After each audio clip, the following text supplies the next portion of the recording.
할렐루야. 5월 19일 수요일 야곱의 우물입니다. 오늘도 하나님의 말씀을 묵상하며 주시는 말씀에 따라 하나님과 더욱더 가까이 또 친밀하게 다가가실 수 있는 거룩하고 복된 시간들이 되어질 수 있기를 주의 이름으로 소망합니다. 이 시간 함께 기도하시고 말씀을 듣겠습니다. 하나님 감사합니다. 오늘도 거룩하고 복된 날 허락하여 주셔서 먼저는 주님 앞에 서게 하시고 하나님의 말씀으로 무장하게 하시니 감사합니다. 주시는 시간들 나만을 위해서 사용하는 것이 아니라 하나님께 먼저 드림이 있게 하여 주시고 이 복된 날 아름다운 일에 선용할 수 있는 은혜를 허락하여 주옵소서. 오늘 하루도 하나님께서 함께 하여 주실 걸 믿으며 또 은혜가 넘치는 복된 날 되게 하실 걸 믿으며 예수님의 이름으로 기도드리옵나이다. 아멘. 네, 오늘 말씀은 열왕기하 2장 19절에서 22절까지의 말씀을 함께 보겠습니다. 제가 하나님의 말씀을 봉독해 드리겠습니다. 그 성읍 사람들이 엘리사에게 말하되 우리 주인께서 보시는 바와 같이 이 성읍에 위치는 좋으나 물이 나쁨으로 토산이 익지 못하고 떨어지나이다. 엘리사가 이르되 새 그릇에 소금을 담아 4개로 가져오라 하매 곧 가져온지라. 엘리사가 물 근원으로 나아가서 소금을 그 가운데에 던지며 이르되 여호와의 말씀이 내가 이 물을 고쳤으니 이로부터 다시는 죽음이나 열매 맺지 못함이 없을지니라 하셨느니라 하니 그 물이 엘리사가 한 말과 같이 고쳐져서 오늘에 이르렀더라. 아멘. 이 말씀으로 하나님의 역사하심이 위로와 소망 가운데 넘쳐나시기를 기도합니다. 우리 믿음의 백성은 세상에서 빛과 소금이 되어야 한다는 공적 의무를 실행해야 합니다. 이 사명을 감당해야 합니다. 이를 실행하려고 수없이 마음의 결심을 합니다. 이런 결심을 한 번 더 다잡기 위하여 이 말씀을 함께 나누려고 하는데요. 오늘 본문의 말씀을 통하여 여리고 성에 일어났던 사건을 통하여서 다시 한번 내가 하나님 앞에 어떤 모습으로 서야 하는지 또 어떤 기도의 자세와 어떤 믿음의 마음을 가져야 하는지 함께 들여다보고자 합니다. 이 여리고성이 이 배경이 되는데요. 이 요단 계곡에 위치한 이 여리고성은 고고학적으로 가나안 지역에서 가장 오래된 성곽의 도시로 이야기들을 많이 합니다. 이 여리고의 토질이 너무 좋고 매우 기름져서 오렌지나 바나나나 대추, 야자 등의 열대 과일이 풍성하게 맺히고 또 여름에는 메마르고 매우 덥지만 겨울과 봄에는 수많은 꽃들이 뿜어내는 향기로 도시 전체가 거대한 향수 항아리에 담겨 있는 듯한 그런 풍성한 향기와 풍성한 것들이 넘쳐나는 도시입니다.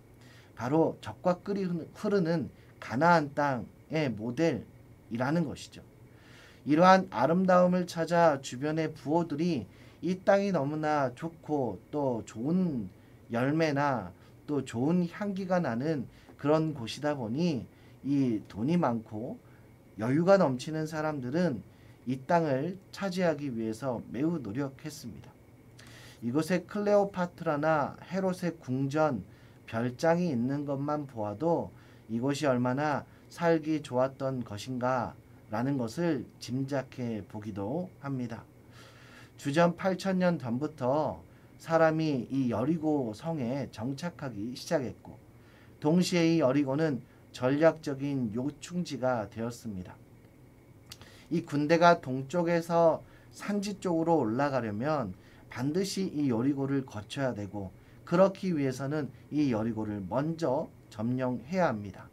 이스라엘이 가나안으로 진군할 때 가장 먼저 여리고를 점령할 수밖에 없었던 것들도 바로 이런 이유, 정말 그 길목에 꼭 지나가야만 하는 곳이다 보니 먼저 여리고를 점령한 이유가 나와 있습니다. 그렇기에 여리고는 살기 좋은 곳이면서도 동시에 굉장히 전략적으로 또 군사적으로 보호를 받는 그런 귀한 자리였다는 것을 말씀을 드리고 싶습니다. 한때 이곳에 엘리사가 방문한 사건이 본문 속에 기록이 되어 있어요. 그런데 이 여리고에 사는 사람들이 엘리사에게 고민을 털어놓는데요. 엘리사 선생님이요, 선생님께서 보시는 것처럼 이곳 여리고는 매우 아름답고 윤택한 곳이긴 합니다만 문제가 하나 있습니다. 이곳 여리고는 다 좋은데 물이 문제라, 수질이 문제라고 말합니다. 이 수질이 좋지 않다 보니까, 물에 질병이 있다 보니까 토산이 익지 못한 채 떨어지곤 한다고 성경은 기록하고 있고, 또 이 성경을 세번역 성경에서는 물이 좋지 않아서 이 땅에서 사람들의 아이들이 끝까지 만삭되어 출산하지 못하고 유산이 되어진다라고 번역을 해 놓았습니다.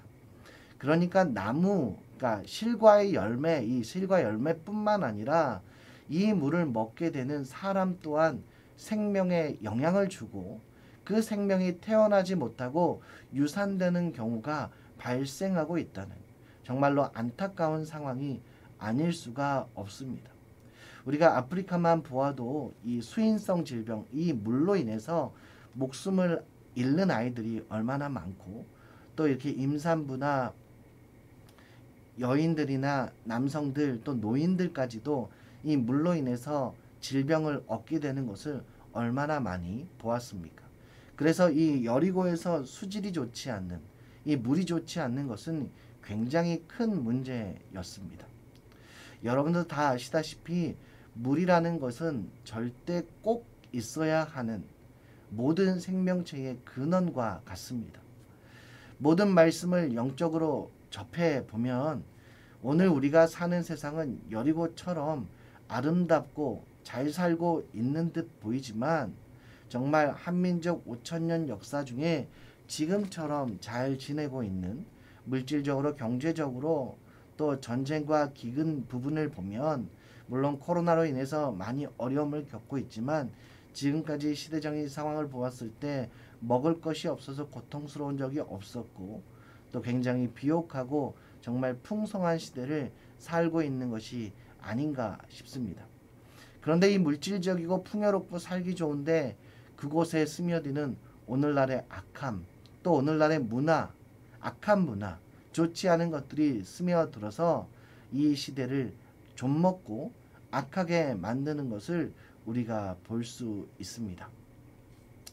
옛날 여리고성의 나쁜 물은 당장 먹고 사는 음식의 문제, 의식주의 문제고 생명이 연장되는 그 문제를 위협하고 아기를 잉태하는 생명을 위협했다면, 현재 오늘날 살아가는 속에서 이 악함과 죽음의 문화는 사회와 인간 이 전체를 위협하고 있습니다. 그래서 성경에서 말하는 여러 가지 죄악들이 이 땅에서 벌어지고 있으며, 또 그 죄악들이 어떻게 해결되어야 하는가는 사실 세상 사람들의 문제뿐만 아니라 우리가 겪고 우리가 그것을 이겨내고 또 그것을 극복해야 하는 숙제도 우리한테 담겨 있습니다. 오늘 말씀에 이 엘리사가 이 고민을 듣고 이 수인성 질병, 이 수질의 문제를 듣고 엘리사가 새 그릇에 소금을 담아 내게로 가져오라고 말합니다. 이 마을 사람들이 그릇에 소금을 담아 가져옵니다. 엘리사는 그 소금 그릇을 들고 최초의 물이 나오는 물의 근원에 다다라서 그 소금을 물에 던지며 이렇게 말합니다. 여호와의 말씀이 내가 이 물을 고쳤으니 이로부터 다시는 죽음이나 열매 맺지 못함이 없을지니라 하셨느니라. 아멘. 이 처음 말씀해 보시면 여호와의 말씀입니다. 엘리사가 분명 행동으로 하는 것이지만 그 행동은 엘리사의 능력에서 나오는 것이 아니라 엘리사를 통하여 나타나시는 하나님의 능력이고 하나님의 긍휼하심입니다. 그렇기에 이 선지자를 통하여서 하나님이 그 땅을 긍휼히 여기시고 그 땅 물의 근원에 소금을 뿌림으로 새롭게 정결하게 깨끗하게 다시 한번 회복시켜 주시는 것을 볼 수가 있습니다. 물이 고침을 받게 돼요. 이제는 더 이상 나무 열매가 다 익기 전에 떨어지지 않고 또 우리 사람의 생명에 유산되지 않습니다. 이제 더 이상 과실들이 힘들어하지 아니하고 좀먹지 아니하고 모든 사람에게 나누어 줄 만한 풍성한 열매로 맺히고 또 열매로 얻어지게 됩니다. 이 소금을 뿌려짐으로 또 하나님께서 은혜를 베풀어 주심으로 죽음의 물이 생명의 물이 바뀌어진 것입니다. 오늘 우리는 여기서 두 가지 그릇과 소금에 대해서 묵상을 해보고자 하는데요. 먼저 엘리사가 요구한 것은 새 그릇과 소금입니다. 한 번도 써보지 않은 그릇을 요구하고 이 그릇으로 소금을 담아 가져오라고 말합니다. 새 그릇이라는 것은 다른 용도로 사용한 적이 없는 그릇. 새 그릇은 우리에게 앞으로 주어질 새로운 상황들, 새로운 날들, 새로운 시간들을 말할 것입니다. 두 번째로는 소금인데요. 이 엘리사가 물에 소금을 뿌렸다고 성경이 기록하고 있는데 이 구약 시대에서의 이 소금의 의미는 하나님의 언약을 의미합니다. 레위기 2장 13절 말씀을 보면 내 모든 소재물에 소금을 치라. 내 하나님의 언약의 소금을 내 소재에 빼지 못할지니 내 모든 예물에 소금을 드릴지니라 라고 기록되어 있습니다. 이 소금이 하나님의 언약적 신실성을 상징합니다. 그러니까 하나님의 약속이 변하지 않음을 상징하는 것이죠. 그리고 예수님도 소금에 대해서 말씀하십니다. 마태복음 5장 13절 말씀에 너희는 세상의 소금이니 소금이 만일 그 맛을 잃으면 무엇으로 짜게 하리요? 후에는 아무 쓸데없이 밖에 버리워 사람에게 밟힐 뿐이니라 라고 예수님께서 우리의 존재에 대하여 소금을 말씀하십니다. 이처럼 소금은 세상에 영향력을 행사할 수 있는 것으로 말씀하십니다. 이제 새 그릇에 소금을 담아 물의 근원에 뿌리자 물이 깨끗하여집니다. 물에 소금을 뿌리면 여러분도 잘 아시다시피 소금이 물에 녹아지죠. 그렇게 녹아짐으로 물이 깨끗하여진 것입니다. 이 녹아듦으로 인하여 물속의 악한 물질이 사라지고 깨끗한 물이 되었고 엘리사 시대의 여리고성의 물은 이런 방법으로 생명의 물로 변하게 되었습니다.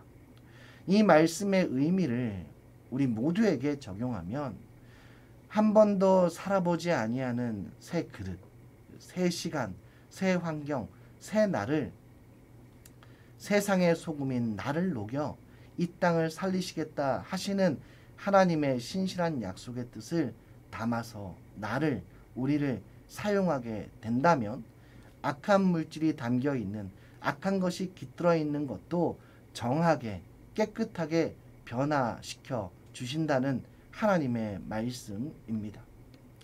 하루하루 하나님께서 새로운 날과 새로운 환경을 공급해 주십니다. 물이 좋지 않아 어려움을 겪던 곳을 하나님께서 고쳐주시는 역사와 같이 내가 새 그릇이 되고 새 소금이 되어서 이 땅의 모든 것이 감사한 줄 모르고 살았던 이 시절, 코로나로 많은 아픔을 겪는 가운데 물을 깨끗하게 하셨던 것 같이 우리 모든 성도들, 하나님의 믿는 자녀들을 통하여서 이 땅도 깨끗하게 하여 주실 줄 믿습니다. 이 말씀이 우리 모두에게 적용되어서 세상을 살리고 세상을 변혁시키는데 내가 사용되어서 우리 모두가 사용되어서 하나님의 기쁨과 영광이 가득 넘치는 삶을 살기를 소망합니다. 분명히 하나님께서 말씀하셨습니다. 엘리사가 행한 행동이지만 엘리사가 이렇게 말씀하지 않습니까? 여호와의 말씀이 내가 이 물을 고쳤다. 엘리사가 고친 것이 아니고요. 여호와의 말씀이 내가 이 물을 고쳤다 말씀하십니다. 죽음의 물이 생명의 물로 바뀐 것 같이 이 땅의 생명이 땅으로 바뀌는 은혜를 허락해 달라고 생각나실 때마다 내가 소금이 되어, 내가 그릇이 되어 하나님 앞에 쓰임받는 도구가 되어 이 땅을 변혁시키고 맑게 깨끗하게 하는데 사용되어지는 우리 모두가 되었으면 좋겠습니다. 지금 우리가 너무나 편한 시대에 또 좋은 시대에 살고 있다고 자만하고 손을 늘어놓고 있는 것은 아니지요. 코로나 때문에 너무너무 힘든 삶을 살고 있는 이들도 주변에 굉장히 많다는 것을 기억하고 우리가 더욱더 끊임없이 또 절실하게 더욱더 간절하게 기도하여 우리를 통하여 하나님의 역사가 이 땅에 나타날 수 있었으면 좋겠습니다. 내가 기도해야 내가 바뀌고 가정이 바뀌고 나라가 바뀌고 민족이 바뀌고 세계가 바뀌며 하나님의 마음이 바뀝니다. 오늘도 기도의 시간을 가짐으로 하나님이 마음을 울리는 성도, 하나님의 그 심금을 울리는 성도 되시기를 간절히 소망하고 기도합니다. 이 시간 함께 기도하기는 나라를 위하여 우리가 이 시간 함께 기도했으면 좋겠습니다.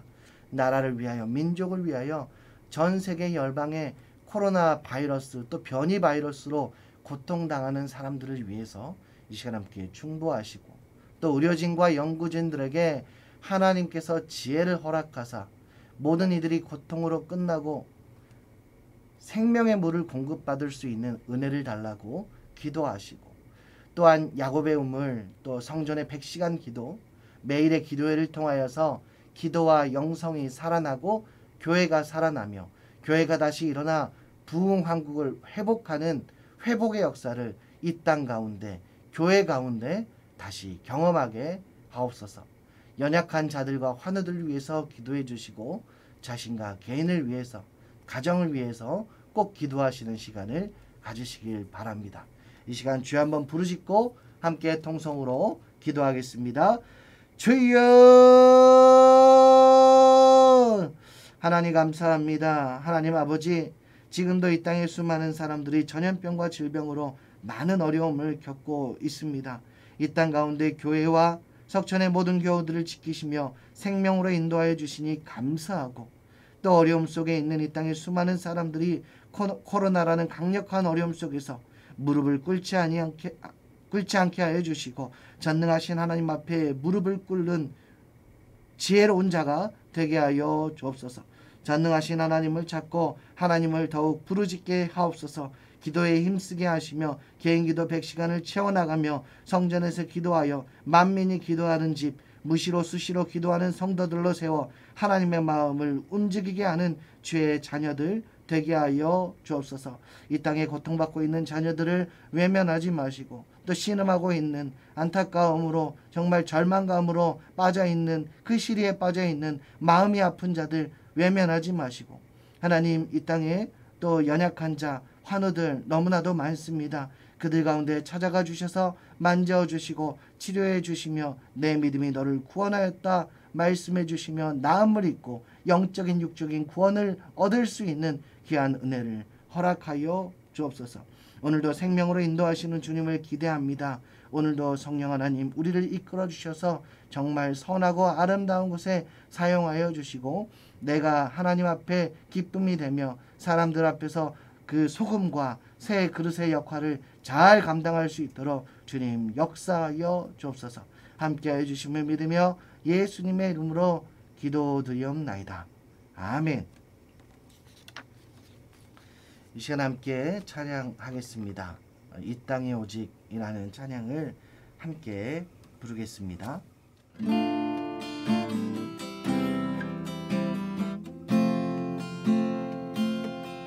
이 땅에 오직 주밖에 없네.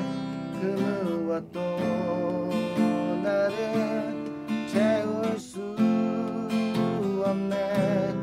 주님의 평화 내 안에 있네. 그 무엇도 빼앗을 수 없네.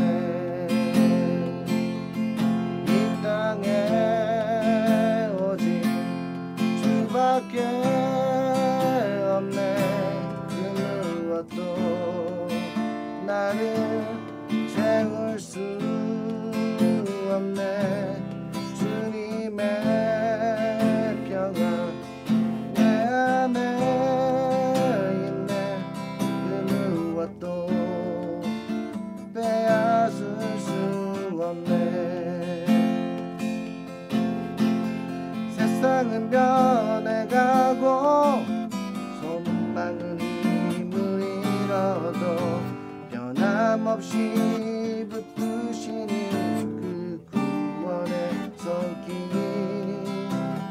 폭풍이 몰려와도 두려움 물러가네 우리를 위해 싸우시는 그 손을 의지해 이 땅에 오직 주밖에 없네 그 무엇도 나를 채울 수 없네 주님의 평안 내 안에 있네 그 무엇도 빼앗을 수 없네 이 세상 어디에서 평안을 찾을 수 있나 목숨까지 내어주신 그 구원의 손길 우리가 바래왔고 꿈꾸어왔던 미래가 그 한없는 사랑 안에서 손을 의지해 이 땅에 오직 주밖에 없네 그 무엇도 나를 채울 수 없네 주님의 평안 내 안에 있네 그 무엇도 빼앗을 수 없네 오늘도 복된 삶 살아가실 수 있기를 주의 이름으로 축원합니다. 샬롬.